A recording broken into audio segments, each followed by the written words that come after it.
എല്ലാവരും പ്രേസ് എൻ്റെ പേര് മഞ്ജു. ദൈവത്തിന്റെ നാമത്തിന് മഹത്വം ഉണ്ടാകട്ടെ. ഈ ലോകത്തില് നമുക്ക് സ്നേഹത്തിന് ഒരു ഡെഫിനിഷൻ കൊടുക്കാൻ പറ്റുമെങ്കിൽ ആ ഡെഫിനിഷന്റെ പേരാണ് യേശു ക്രിസ്തു, അല്ലെ? യേശു അല്ലാതെ, യേശുവിന്റെ സ്നേഹമല്ല വേറൊരു സ്നേഹമില്ല. സത്യമായിട്ടുള്ള സ്നേഹം ഇല്ല, അല്ലെ? പലരും സ്നേഹമുണ്ടെന്നൊക്കെ പറയും. മാതാപിതാക്കൾ കുഞ്ഞുങ്ങളോടുള്ള സ്നേഹം, കുഞ്ഞുങ്ങൾക്ക് മാതാപിതാക്കളോടുള്ള സ്നേഹം, സഹോദരങ്ങൾക്ക് തമ്മിലുള്ള സ്നേഹം, അതിനെല്ലാം ആ സ്നേഹമെല്ലാം എടുക്കുമ്പോൾ അതിൻ്റെ ഉള്ളിൽ എല്ലാം ഒരു സെൽഫിഷ്നെസ് ഉണ്ട്, അല്ലെ? നമ്മൾക്ക് നമ്മളുടെ കുഞ്ഞുങ്ങളെ സ്നേഹിക്കണം, സ്നേഹിക്കുന്നത് അവർ നമ്മളെ തിരിച്ചിങ്ങോട്ട് സ്നേഹിക്കും എന്നുള്ള ഒരു വിശ്വാസത്തിന്റെ പുറത്ത്, സ്നേഹിക്കുന്നതിന് വേണ്ടി, അല്ലെ? അപ്പൊ ഹസ്ബൻഡും വൈഫും സ്നേഹിക്കുന്ന എല്ലാം അങ്ങനെ തന്നെ, എല്ലാവരും അങ്ങോട്ടും ഇങ്ങോട്ടും സ്നേഹിക്കുന്നതിന്റെ എല്ലാ ഉള്ളിന്റെ ഉള്ള ഒരു വികാരം എന്ന് പറഞ്ഞ സെൽഫിഷ്നെസ് തന്നെ. പക്ഷേ യേശുക്രിസ്തുവിന്റെ സ്നേഹത്തില് അങ്ങനെ ഒരു കലർപ്പില്ല, അല്ലെ? തന്നെ ആരും സ്നേഹിക്കും എന്ന് വിചാരിച്ചിട്ടൊന്നുമല്ല യേശുക്രിസ്തു സ്നേഹിച്ചത്, അല്ലെ? സ്നേഹിക്കുന്നതും അങ്ങനെയൊന്നുമല്ല. ക്രോസ് ഓഫ് കാൽവരിയിൽ യേശു തന്റെ സ്നേഹം വെളിപ്പെടുത്തി തന്നെ ബലി കൊടുത്തുകൊണ്ട്, അല്ലെ? ഒരു തെറ്റ് പോലും, ചെറിയ തെറ്റ് പോലും ചെയ്യാത്ത യേശു ക്രിസ്തു നമ്മൾക്ക് വേണ്ടി ക്രോസ് ഓഫ് കാൽവരിയിൽ പാപമായിട്ട് തീർന്നു, അല്ലെ? ഒരു പാപം പോലും ചെയ്യാത്തവൻ പാപമായി തീർന്നു. അതാണ് എന്താ പറയുക, ദൈവത്തിന്റെ സ്നേഹം എന്ന് പറഞ്ഞാൽ, അല്ലെ? നമ്മളും അതേ സ്നേഹത്തിൽ ഓപ്പറേറ്റ് ചെയ്യണം എന്നാണ് യേശു പറഞ്ഞിരിക്കുന്നത്. നമ്മൾക്ക് യേശുവിന്റെ മനസ്സുള്ളവരായിരിക്കണം, യേശുവിന്റെ ഹൃദയമുള്ളവരായിരിക്കണം എന്നാണ് പിതാവ് നമ്മളെ പറ്റി ആഗ്രഹിക്കുന്നത്. യേശുവിന്റെ സ്വരൂപത്തിലേക്ക് നമ്മൾ ഐഡന്റിഫൈ ചെയ്യണം, അല്ലെ? അതാണ് പിതാവ് നമ്മളെ പറ്റി ഉദ്ദേശിക്കുന്ന കാര്യം. അപ്പോ ദൈവത്തിന്റെ സ്നേഹത്തിൽ ഓപ്പറേറ്റ് ചെയ്യുക.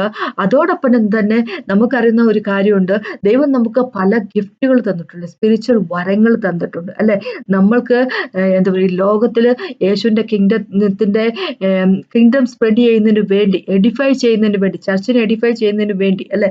അങ്ങനെ ദൈവത്തിൽ വളരുന്നതിന് വേണ്ടി നമുക്ക് ഒരുപാട് എന്താ പറയുക ഗിഫ്റ്റുകൾ തന്നിട്ടുണ്ട്. പക്ഷെ ആ ഗിഫ്റ്റുകളിൽ ഓപ്പറേറ്റ് ചെയ്യുന്നതോടൊപ്പം തന്നെ, ആ ഗിഫ്റ്റുകൾക്ക് വേണ്ടി പ്രാർത്ഥിക്കുന്നതോടൊപ്പം തന്നെ, അതിനുവേണ്ടി ആഗ്രഹിക്കുന്നതോടൊപ്പം തന്നെ, അല്ലെ, അതിനേക്കാൾ ഉപരിയായിട്ട് ദൈവത്തിന്റെ സ്നേഹത്തിൽ ഓപ്പറേറ്റ് ചെയ്യുക, ദൈവത്തിന്റെ സ്നേഹത്തിന് വേണ്ടി ജീവിക്കുക.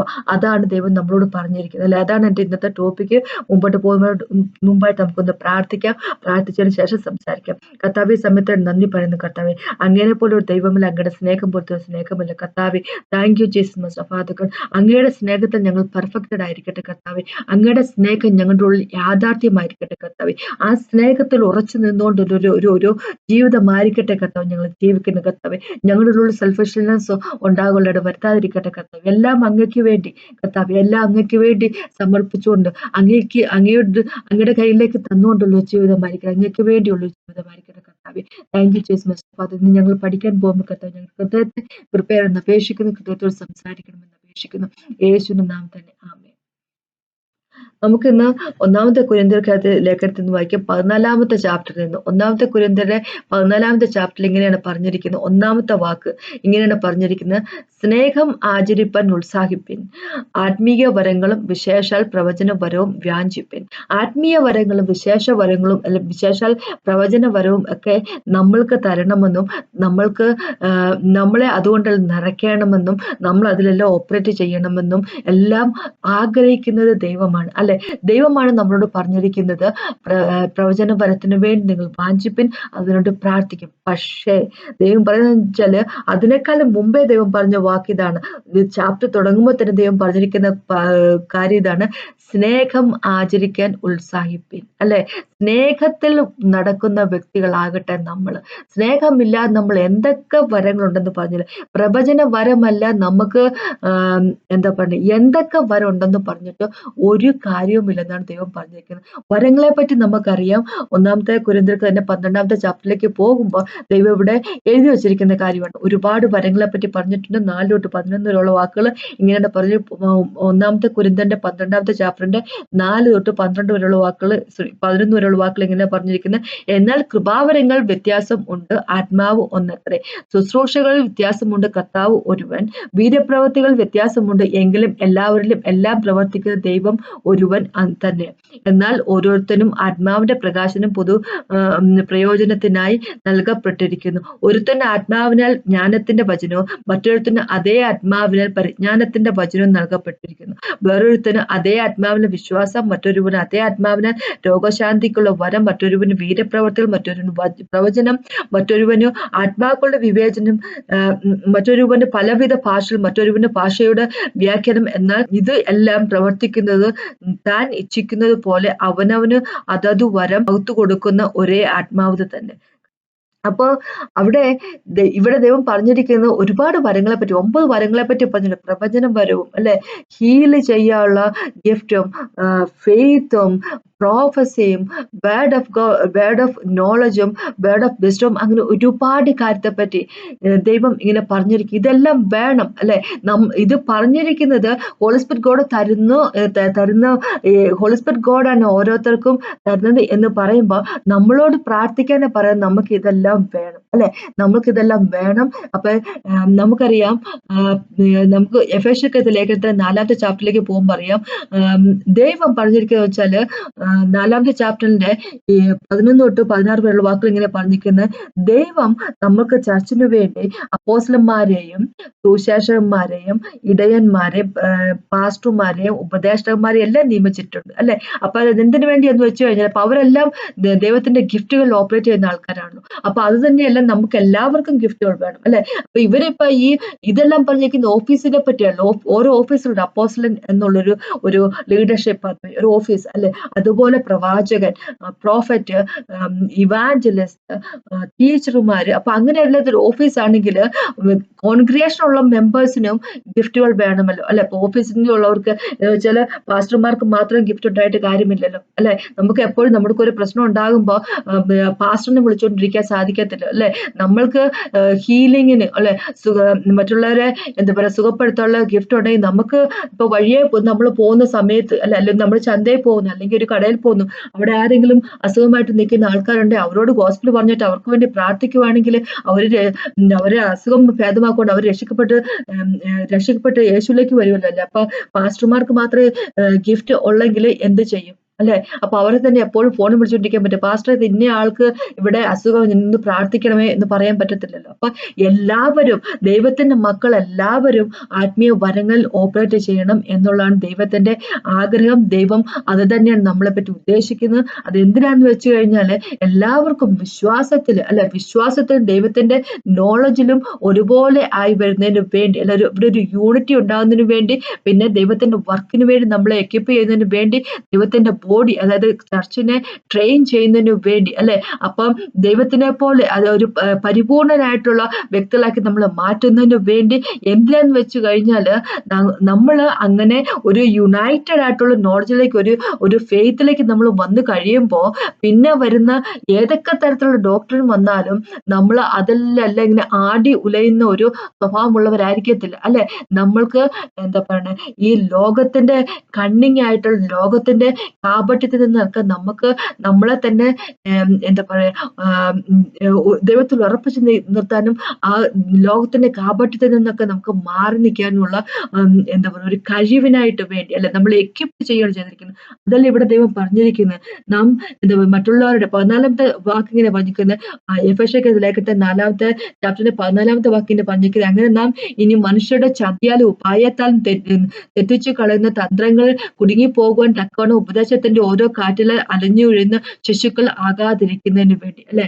നമ്മളപ്പം ശിശുക്കളെ പറ്റി ഏത് തരത്തിലുള്ള എന്താ പറയാ ഗോസ്പലുമായിട്ട് ആൾക്കാർ വന്നാലും പലതരത്തിലുള്ള ഗോസ്പലുമായിട്ട് ആൾക്കാർ നമ്മുടെ ഇടയിലേക്ക് വരാം എന്ന് ദൈവം തന്നെ പറഞ്ഞിരിക്കുന്നതാണ്. അവസാന കാലമാകുമ്പോൾ പലതരത്തിലുള്ള ആൾക്കാർ അല്ലെ, ഫോൾസ് പ്രോഫറ്റ്സ്മാരുണ്ടാവും, ഫോൾസ് ടീച്ചേഴ്സുമാരുണ്ടാവും ചർച്ചുകളിൽ അല്ലെ. അപ്പൊ അതെല്ലാം കേട്ടോണ്ട് അങ്ങോട്ടും ഇങ്ങോട്ടും നമ്മളിങ്ങനെ ഉഴഞ്ഞു പോകാതെ അല്ലെ, ശിശുക്കളെ പോലെ ആയി പോകാതെ നമുക്കൊരു അടിസ്ഥാനം ഉണ്ടാകുന്നതിന് വേണ്ടി അല്ലെ, നമുക്ക് അടിസ്ഥാനത്തിലേക്ക് എന്താ പറയാ അടിസ്ഥാനം പെടുന്നതിന് വേണ്ടി, അതോടൊപ്പം തന്നെ അല്ലെ നമുക്കറിയാം ഈ നമ്മളുടെ ഇടയിൽ പാസ്റ്റേഴ്സിനെ അവരെല്ലാം തന്നിരിക്കുന്ന ദൈവത്തിലേക്ക് അടുപ്പിക്കാനാണല്ലോ. ദ റിയൽ ഷെപ്പേർഡിന്റെ അടുത്തേക്ക് നമ്മളെ കൊണ്ടുവരുന്നതിന് വേണ്ടി അല്ല. അപ്പൊ ഈ പാസ്റ്റേഴ്സിനും എല്ലാവർക്കും ഓരോ വരങ്ങൾ, പ്രൊഫറ്റിക് വരങ്ങൾ, ഹീലിംഗുള്ള വരങ്ങൾ അങ്ങനെ എല്ലാം കൊടുത്തിരിക്കുന്നത് എന്തിനാന്ന് വെച്ച് കഴിഞ്ഞാൽ കോമൺ ആയിട്ടുള്ള കാര്യത്തിന്, കോമൺ ആയിട്ടുള്ള ഗുഡിന് വേണ്ടി അല്ലെ. ഇവിടെ ഇതാണല്ലോ പറഞ്ഞിരിക്കുന്നത് 12ാമത്തെ ചാപ്റ്ററിൽ, കൊരിന്ത്യന്റെ 12ാമത്തെ ചാപ്റ്ററിൽ ഇങ്ങനെയാണ് പറഞ്ഞിരിക്കുന്നത്. 7ാമത്തെ വാക്കിന്റെ പറഞ്ഞു, എന്നാൽ ഓരോരുത്തർക്കും ആത്മാവിന്റെ പ്രകാശനം പൊതു പ്രയോജനത്തിനായി നൽകപ്പെട്ടിരിക്കുന്നു. പൊതുപ്രയോജനത്തിനായിട്ട് ദൈവം കൊടുത്തിരിക്കുന്നു അല്ലെ. ഇപ്പൊ നമ്മളിപ്പോ വായിച്ചോളൂ എഫേസ്യർക്ക് ലേഖനത്തിൽ 4ാമത്തെ ചാപ്റ്റർ ഉള്ളത് എല്ലാവരെയും എക്യുപ്പ് ചെയ്യുന്നതിന് വേണ്ടി അല്ലെ. ചർച്ചിനെ മൊത്തം എക്യുപ്പ് ചെയ്യുന്നതിന് വേണ്ടി, ചർച്ചിനെ മൊത്തം ട്രെയിൻ ചെയ്യുന്നതിന് വേണ്ടി, ചർച്ചിലുള്ള എല്ലാവരും, കോൺഗ്രേഷൻ മെമ്പേഴ്സിനെ എല്ലാവരെയും ദൈവത്തിന്റെ ആ സ്നേഹത്തിൽ ഉറപ്പിക്കുന്നതിന് വേണ്ടി അല്ലെ. എല്ലാവരും യുണൈറ്റഡ് ആക്കുന്ന ദൈവത്തിലുള്ള വിശ്വാസത്തിലും ദൈവത്തിലുള്ള എന്താ പറയാ ദൈവത്തിന്റെ അറിവിലും ഉറപ്പിക്കുന്നതിന്റെ ഇത്, പിന്നെ എന്താ പറയാ ഒരേ യൂണിറ്റിയിലേക്ക് കൊണ്ടുവരുന്നതിന്, യുണൈറ്റഡ് ആക്കുന്നതിന്, ഒരു ഏകോപിപ്പിക്കുന്നതിന് വേണ്ടി അല്ലെ. അതിനാണ് ദൈവം ഈ സ്പിരിച്വൽ ഗിഫ്റ്റുകളെല്ലാം കൊടുത്തിരിക്കുന്നത് അല്ലെ.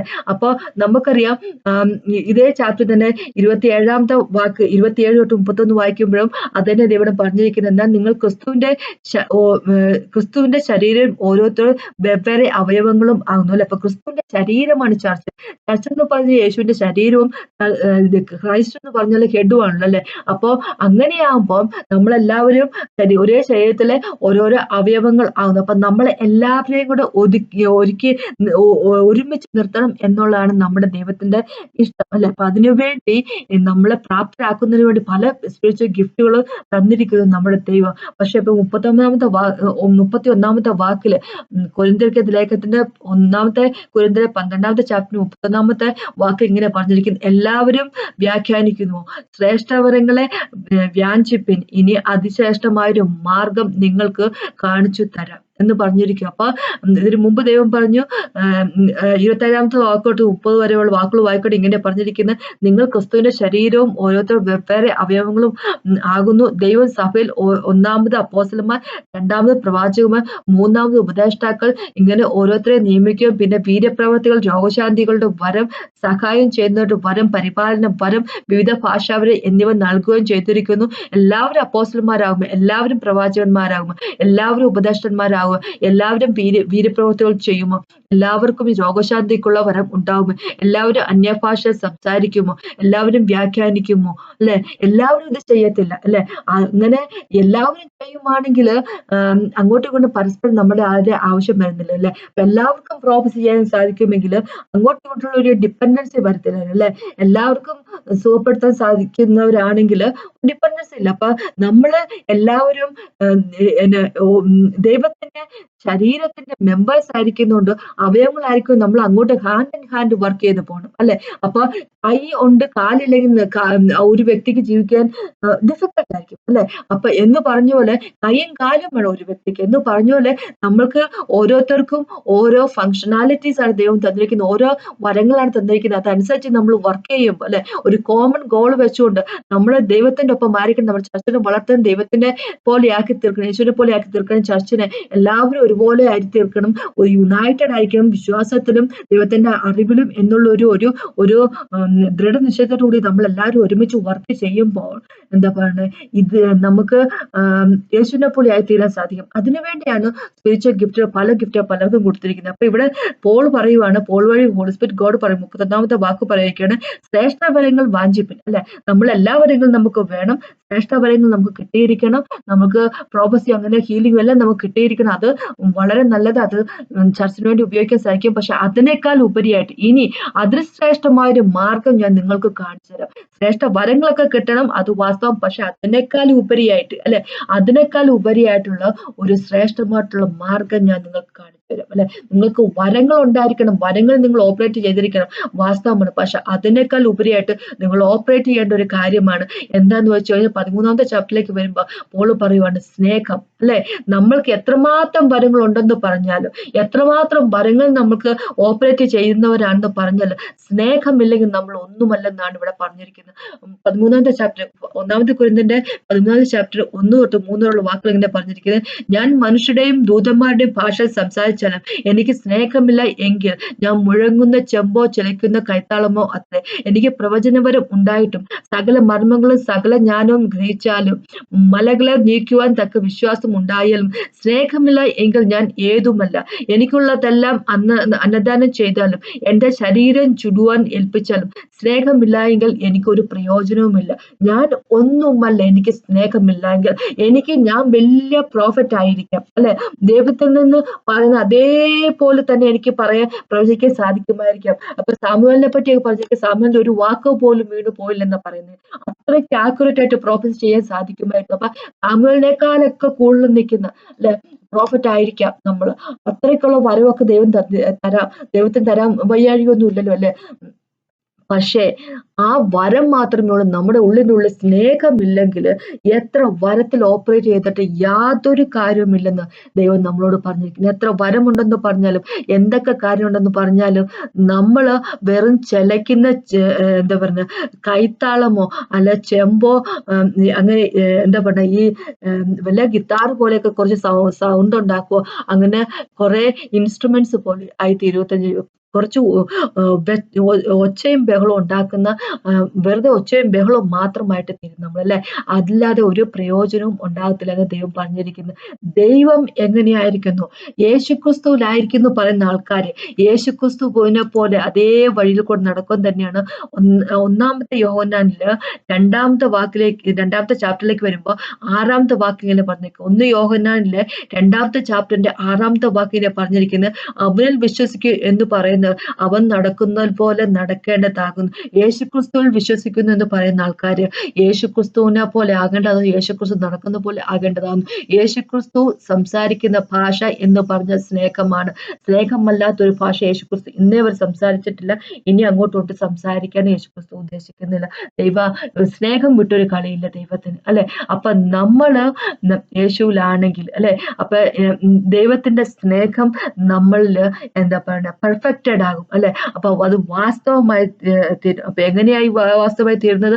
5ാമത്തെ വാക്കിലേക്ക് വരുമ്പോ 1 യോഹന്നാന്റെ ഇത് സുവിശേഷത്തിന്റെ 2ാമത്തെ ചാപ്റ്റർ 5ാമത്തെ വാക്കിലേക്ക് വരുമ്പോൾ ഇങ്ങനെ പറഞ്ഞിരിക്കുന്നത്, എന്നാൽ ആരെങ്കിലും അവന്റെ വചനം പ്രമാണിക്കുന്നു എങ്കിൽ അവനിൽ ദൈവസ്നേഹം വാസ്തവമായി തികഞ്ഞിരിക്കും. നാം അവനിൽ ഇരിക്കുന്നു എന്ന് ഇതിനാൽ നമുക്ക് അറിയാം. അപ്പൊ അവന്റെ വചനം നമ്മുടെ ഉള്ളിൽ ഉണ്ടെങ്കിൽ, അവന്റെ വചനം അനുസരിച്ചുള്ള ഒരു ജീവിതമാണ് നമ്മൾ ജീവിക്കുന്നതെങ്കിൽ അവന്റെ സ്നേഹം നമ്മൾ പെർഫെക്റ്റഡ് ആയിരിക്കും, അല്ലെ? അപ്പോ അങ്ങനെയായിരിക്കുമ്പോ യേശുവിനെ പോലെ ആയിത്തീരാൻ നമ്മൾക്ക് സാധിക്കും. യേശു നടക്കുന്ന വഴി കൂടെ നടക്കുക. യേശു എങ്ങനെയായിരുന്നു അങ്ങനെ നടക്കാൻ നമുക്ക് സാധിക്കും, അല്ലെ? അല്ലാതെ കുറെ വചനമല്ല വരങ്ങളുണ്ടെന്ന് പറഞ്ഞിട്ട് കുറെ സ്പിരിച്വൽ ഗിഫ്റ്റ് കൊണ്ടൊക്കെ പറഞ്ഞിട്ട് പാസ്റ്റർമാര് അപ്പോസ്റ്റലന്മാരാണ്, ഞാൻ ഇവാഞ്ചലിസ്റ്റ് ആണ് എന്നൊക്കെ പറഞ്ഞുകൊണ്ട് എന്താ പറയുക ഒരു ഷോ ഓഫ് തരത്തിലുള്ള ഒരു ജീവിതം നയിക്കുവാണെങ്കിൽ അതുകൊണ്ട് യാതൊരു വിധത്തിലുള്ള കാര്യമില്ലെന്നാണ് ദൈവം പറഞ്ഞിരിക്കുന്നത്. അപ്പൊ ദൈവം ഇങ്ങനെയൊക്കെ എഴുതുമ്പോ എന്താന്ന് വെച്ചാൽ അതിന്റെ ഉദ്ദേശം എന്താന്ന് വെച്ചാൽ അങ്ങനെ ഒരു ലൈഫ് സ്റ്റൈല് ലീഡ് ചെയ്യുന്ന ഒരുപാട് ആൾക്കാർ ഉണ്ടാകും എന്നാണ് ദൈവം പറഞ്ഞിരിക്കുന്നത്. അപ്പം മത്തായി സുവിശേഷത്തിന്റെ 7ാമത്തെ ചാപ്റ്ററിലേക്ക് വരുമ്പോൾ നമുക്ക് കാണാൻ പറ്റും, ദൈവം പറഞ്ഞിട്ടുണ്ട് പല ആൾക്കാരും ദൈവത്തിന്റെ അവസാന ദിവസം ദൈവത്തോട് ചോദിക്കും, ലോർഡ് ലോർഡ് എന്ന് വിളിക്കും, പക്ഷെ എനിക്ക് നിന്നെ ഒന്നും അറിയത്തില്ലെന്ന് പറയും. അവര് അപ്പോൾ ചോദിക്കുന്നത്, ദൈവം ഞാൻ പ്രവചിച്ചില്ല, ഞാൻ പിശാചിനെ കാസ്റ്റ് ഔട്ട് ചെയ്തില്ലേ, അല്ലെ? പക്ഷെ അപ്പോഴും ദൈവം പറയുന്ന കാര്യം എനിക്കറിയത്തില്ല നിന്നെ. കാരണം വെച്ചാൽ അറിയത്തില്ല നിന്നെ എന്ന് പറയുന്നൊരു കാര്യം എന്താന്ന് വെച്ച് കഴിഞ്ഞാൽ അവരുടെ ഉള്ളിൽ ദൈവത്തിന്റെ സ്നേഹം ഉണ്ടായിരുന്നില്ല. അവരുടെ ഉള്ളിൽ അവർ ചെയ്തു കൂട്ടിയ കാര്യം ദൈവത്തിന് വേണ്ടി ആയിരുന്നില്ല. അവര് മറ്റുള്ളവരെ ഹീലാക്കിയപ്പോ, മറ്റുള്ളവരെ രോഗശാന്തിക്ക് വേണ്ടി പ്രാർത്ഥിച്ചപ്പോ രോഗശാന്തി കൊടുത്തപ്പോ, അല്ല ദൈവം അവർ വഴി രോഗശാന്തി മറ്റുള്ളവർ കൊടുത്തപ്പോ അത് ദൈവത്തെ ഗ്ലോറിഫൈ ചെയ്യുന്നതിന് വേണ്ടിയല്ല ഉപയോഗിച്ച, അവരുടെ ഗ്ലോറിക്ക് വേണ്ടി ഉപയോഗിച്ചു, അവർക്ക് പേര് കിട്ടാൻ വേണ്ടി, അവരെ പെരുമ കിട്ടാൻ വേണ്ടി, അവരെ മിനിസ്ട്രിക്ക് പെരുമ കിട്ടാൻ വേണ്ടി ഉപയോഗിച്ചു. അപ്പൊ അങ്ങനെയുള്ളതാവുമ്പോ എന്താ പറയണേ, നന്മയ്ക്കായിട്ട് തീരത്തില്ല, അല്ലെ? നമ്മൾക്ക് എത്രമാത്രം പ്രവചിക്കാൻ സാധിക്കുമെന്ന് നമ്മൾ വെറും തീരും എന്നാ ദൈവം നമ്മളോട് പറഞ്ഞിരിക്കും. ഇപ്പൊ 1 കൊരിന്ത്യർക്ക് എഴുതിയ 13ാമത്തെ ചാപ്റ്ററിൽ 1 to 3 വരെ വാക്കുകൾ നമ്മൾ വായിക്കുന്ന അങ്ങനെ സ്നേഹം ഉള്ളിന്റെ ഉള്ളിൽ ഇല്ല എങ്കിൽ, അല്ലെ, ദൈവത്തോടുള്ള സ്നേഹം നമുക്ക് ഉള്ളിന്റെ ഉള്ളിൽ ഇല്ല എങ്കിൽ എന്താ പറയുക, നമ്മൾക്ക് വേണ്ടിയായിരിക്കും നമ്മൾ വർക്ക് ചെയ്യുന്നത്, ദൈവത്തിന് വേണ്ടി ആയിരിക്കത്തില്ല. നമ്മൾക്ക് വേണ്ടി നമ്മൾ വർക്ക് ചെയ്യുമ്പോൾ മറ്റുള്ളവരുടെ ആത്മാവിനെ ദൈവത്തിലേക്ക് കൊണ്ടുവരണമെന്ന് ഒരു വിചാരം നമുക്ക് ഉണ്ടാകത്തില്ല, അല്ലെ? അവിടെ ഇനി എങ്ങാനും കൊണ്ടുവന്നാൽ അതൊരു ഷോ ഓഫ് ആയി തരും. എത്ര പേരെ ചർച്ചിലേക്ക് കൂട്ടാം എന്നുള്ളൊരു രീതിയായി പോകും, അല്ലെ? എത്ര പേരെ ചർച്ചിലേക്ക് കൂട്ടും. അപ്പൊ ഒരു 10,000 പേരുള്ള ചർച്ചായി തീരണേ എന്റെ ചർച്ച. അങ്ങനെ ഒരു മനസ്ഥിതിയായിട്ട് മാറും അല്ലെ? അല്ലാതെ ആ 10,000 പേര് യേശുവിനെ സ്നേഹിക്കുന്നവരും 10,000 പേരും യേശുവിന്റെ ഡിസൈപ്പിൾസും ശിഷ്യന്മാരായി തീരണമെന്നുള്ള മനസ്ഥിതി നമുക്ക് ഉണ്ടാകത്തില്ല. ഇത്രയും പേരും ചർച്ചിലേക്ക് കൊണ്ടുവരണം എന്നുള്ളൊരു മനസ്ഥിതിയായിട്ടിരിക്കും അല്ലെ? എനിക്ക് എന്റെ ചർച്ചിലേക്ക് ആൾക്കാർ വന്നാലുള്ള എന്റെ പോക്കറ്റ് നിറയത്തുള്ളൂ അല്ലെ? അപ്പൊ അങ്ങനെ ഒരു മനസ്ഥിതിയിലേക്ക് ആൾക്കാർ മാറിക്കൊണ്ടിരിക്കും. അതാണ് ഇന്ന് പല സ്ഥലങ്ങളിലും കാണുന്ന ഒരു കാഴ്ച അല്ലെ? എത്ര പേരുണ്ട് യേശുവിന് വേണ്ടി നിൽക്കുന്നത്? എത്ര പാസ്റ്റർമാരുണ്ട് യേശുവിന് വേണ്ടി നിൽക്കുന്നവർ? എത്ര ഡിസൈപ്പിൾസ് ഉണ്ട് യേശുവിന് വേണ്ടി നിൽക്കുന്നവർ അല്ലെ? നമ്മുടെ കൂട്ടത്തിൽ എത്ര പേരുണ്ട് യേശുവിന് വേണ്ടി നിൽക്കുന്നവര്? അതിനെപ്പറ്റിയാണ് യേശു നമ്മളോട് പറയുന്നത് അല്ലെ? അപ്പോ യേശുവിലുള്ള സ്നേഹമില്ലാതെ, ദൈവത്തിന്റെ സ്നേഹം നമ്മുടെ ഉള്ളില് എന്താ പറയാ പെർഫെക്റ്റഡ് ആകാതെ നമ്മൾ എന്ത് ചെയ്യുന്നു പറഞ്ഞാലും അതെല്ലാം ചെയ്യുന്നത് നമ്മൾക്ക് വേണ്ടിയായിരിക്കും. അപ്പൊ അങ്ങനെ ആകാതിരിക്കട്ടെ. പ്രവചനപരത്തിന് വേണ്ടിയും എല്ലാ പരത്തിനും വേണ്ടി നമ്മൾ പ്രാർത്ഥിക്കും. പക്ഷെ അതിനേക്കാൾ ഉപരിയായിട്ട് നമ്മൾ പ്രാർത്ഥിക്കേണ്ട കാര്യം എന്തെന്ന് വെച്ചാൽ, ദൈവമേ അങ്ങയുടെ സ്നേഹം എന്റെ ഉള്ളിൽ നിറയട്ടെ അല്ലെ? അങ്ങയോടുള്ള സ്നേഹം എന്റെ ഉള്ളിൽ നിറയട്ടെ. അങ്ങയുടെ കണ്ണുവെച്ചുകൊണ്ട് എനിക്ക് മറ്റുള്ളവരെ കാണാൻ സാധിക്കണമേ അല്ലെ? അങ്ങ് മറ്റുള്ളവർക്ക് വേണ്ടി വർക്ക് ചെയ്യുന്നുള്ളൂ, എനിക്ക് വർക്ക് ചെയ്യാൻ സാധിക്കണമേ. അവരെ അങ്ങ് ടച്ച് ചെയ്തല്ലോ എനിക്ക് ടച്ച് ചെയ്യാൻ സാധിക്കണമേ. അങ്ങ് അവരെ ട്രാൻസ്ഫോം ചെയ്തതുപോലെ എന്നിൽ വഴി അങ്ങ് അവരെ ട്രാൻസ്ഫോം ചെയ്യണമേ അല്ലെ?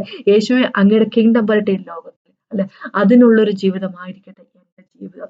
അതായിരിക്കും നമ്മുടെ പ്രാർത്ഥന. അങ്ങനെയാണ് നമ്മുടെ പ്രാർത്ഥനയെങ്കിൽ നമ്മുടെ ജീവൻ രക്ഷപ്പെടും അല്ലെ? ആ പ്രാർത്ഥിക്ക് അവരുടെയും ജീവിതം രക്ഷപ്പെടും, നമ്മുടെയും ജീവിതം രക്ഷപ്പെടും അല്ലെ? അല്ലെങ്കിൽ എന്ത് പറ്റുമെന്ന് വെച്ചാൽ ദൈവം ഉപയോഗിക്കും, ആൾക്കാർ ഉപയോഗിക്കും. ഇപ്പോഴും ദൈവം ഉപയോഗിക്കുന്നില്ല. എത്രയോ വരങ്ങളിൽ അല്ലെ? എത്രയോ ഹീലിംഗ്, എത്രയോ ഡീമൺസിന് ഡെലിവറൻസ് മിനിസ്ട്രി ഒക്കെ അങ്ങനെ എത്രയോ ചർച്ചകൾ നടക്കുന്നുണ്ട്. പക്ഷെ അതൊന്നും കണ്ടുകൊണ്ട് ദൈവത്തിന്റെ ഒപ്പമാണ് അവരെ നമുക്ക് പറയാൻ പറ്റത്തില്ല അല്ലെ? അപ്പൊ എന്ത് പറ്റുമെന്ന് വെച്ച് കഴിഞ്ഞാൽ ദൈവം നമ്മൾ ഉപയോഗിക്കും മറ്റുള്ളവരുടെ ജീവിതത്തിൽ വർക്ക് ചെയ്യാനും, മറ്റുള്ളവർക്ക് വിടുതൽ കൊടുക്കാനും, മറ്റുള്ളവരുടെ സാൽവേഷനായിട്ട് അവരെ ദൈവം ഉപയോഗിക്കുമ്പോൾ നമ്മൾക്ക് നമ്മുടെ സാൽവേഷൻ നഷ്ടപ്പെട്ടു പോകും അല്ലെ? നമ്മൾ ദൈവത്തിന്റെ ഒപ്പം ആയിരിക്കത്തില്ല. അപ്പൊ സ്നേഹമുള്ള ഹൃദയം അല്ലെങ്കിൽ നന്ദിയുള്ള ഹൃദയമായിരിക്കത്തില്ല. നന്ദിയില്ലാത്ത ഹൃദയത്തിലാണ് നമ്മൾ ഓപ്പറേറ്റ് ചെയ്യുന്നതെങ്കിൽ എന്ത് പറ്റുമെന്ന് പറഞ്ഞു കഴിഞ്ഞാല് നമ്മള് അഹങ്കാരികളായിട്ട് മാറും അല്ലെ? അഹങ്കാരികളായിട്ട് മാറിക്കഴിയുമ്പോൾ ദൈവത്തിന്റെ കൊടുക്കാനുള്ള ഗ്ലോറി, മഹിമ അത് നമ്മൾക്ക് വേണ്ടി നമ്മൾ കിട്ടും. നമ്മള് എന്താ പറയുക എടുത്തുകൊണ്ടിരിക്കും. വേറെ ആവശ്യമില്ലാത്ത കാര്യങ്ങൾക്ക് ഗ്ലോറി കൊടുത്തുകൊണ്ടിരിക്കും. ഈ ലോകത്ത് നടക്കുന്നത് കാരണം റോമക്കെതിരെ ലേഖനത്തിന്റെ 1-ാമത്തെ ചാപ്റ്ററിന്റെ 18 താഴേക്ക് വരുന്ന വാക്കുകൾ നമ്മൾ വായിക്കുന്ന കാര്യം അല്ലെ? ദൈവത്തിന് കൊടുക്കേണ്ട ഗ്ലോറി ദൈവത്തിന് കൊടുക്കാതെ, ദൈവത്തിന് സ്നേഹവും നന്ദിയില്ലാത്തവരായിട്ട് എന്താ പറയുക ഓരോ വിഗ്രഹങ്ങൾക്കും സ്നേഹം കൊടുത്ത് നടക്കുന്ന ആൾക്കാർ. അപ്പൊ അങ്ങനെയുള്ള വ്യക്തികളായി തീരും അല്ലെ? അപ്പൊ ദൈവത്തിന്റെ സ്നേഹത്തിൽ ഓപ്പറേറ്റ് ചെയ്യുക. അതാണ് ഞാൻ എനിക്കിത് പറയാനുള്ള. പൊക്കൊന്ന് പ്രാർത്ഥിച്ചുകൊണ്ട് നിർത്താം. കർത്താവ് സമയത്ത് നന്ദി പറയുന്നു. കർത്താവ് thank you Jesus master. Thank you mighty king. I praise and worship you. കർത്താവ് എന്നെ കേട്ടുകൊണ്ടിരിക്കുന്ന സകല ആൾക്കാരെ ഓർത്ത് പ്രാർത്ഥിക്കുന്നു. കർത്താവ് ലോർഡ് ഫാദർ എന്റെ ഉള്ളിലേക്ക് നോക്കണം അപേക്ഷിക്കുന്നു, അവരുടെ ഉള്ളിലേക്ക് നോക്കണം അപേക്ഷിക്കുന്നു. എവിടെയെങ്കിലും കർത്താവ് ഞങ്ങൾക്ക് അങ്ങനെ സ്നേഹിക്കാൻ പറ്റാതെ പോയ സാഹചര്യങ്ങളുണ്ടെങ്കിൽ കർത്താവ് അങ്ങയുടെ സ്നേഹത്തിൽ നിങ്ങൾ മാറിപ്പോയ വഴികളുണ്ടെങ്കിൽ കർത്താവ് ഞങ്ങളോട് ക്ഷമിക്കണം അപേക്ഷിക്കുന്നു. തിരിച്ച് അങ്ങയുടെ വഴിയിലേക്ക് കൊണ്ടുവരണം അപേക്ഷിക്കുന്നു. യേശുവിന്റെ നാമത്തിൽ ആമേൻ. കർത്താവ് എന്നെ കേട്ടുകൊണ്ടിരിക്കുന്ന ഓരോരുത്തരും ഓർത്ത് പ്രാർത്ഥന അനുഗ്രഹിക്കണം അപേക്ഷിക്കുന്നു. യേശുവിന്റെ നാമത്തിൽ ആമേൻ. കേട്ടൻ നന്ദി. ദൈവത്തിന്റെ നാമത്തിൽ മഹത്വം ഉണ്ടാകട്ടെ.